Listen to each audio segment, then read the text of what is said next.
Panoorin nyo to mga idol. Bagong lahat, nagpapasalamat muna ako doon sa mga sumuporta sa akin sa ating page at sa mga nanood sa akin nanood sa aking ads. Maraming salamat sa inyo mga idol. Saludo ako sa inyo talaga. At ito ang good news ko sa inyo mga idol. Sa loob ng 2 years na pinaghirapan natin, yun nga tulad ng sinabi ko, huwag kayong umasa muna. Huwag muna kayong mag-isip muna ng income. Dahil ang income mga idol sa pagbablog ay kusa talagang ibibigayan.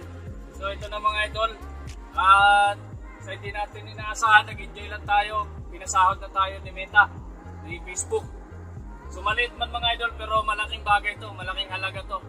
So sana wag nyo lang i-skip ang ads dahil napakalaking tulong nito mga idol para makapasok tayo sa charity. Dahil may plano talaga pumasok ng charity para mas marami tayong matulungan. So ito mga idol, tignan nyo to. So yan, 62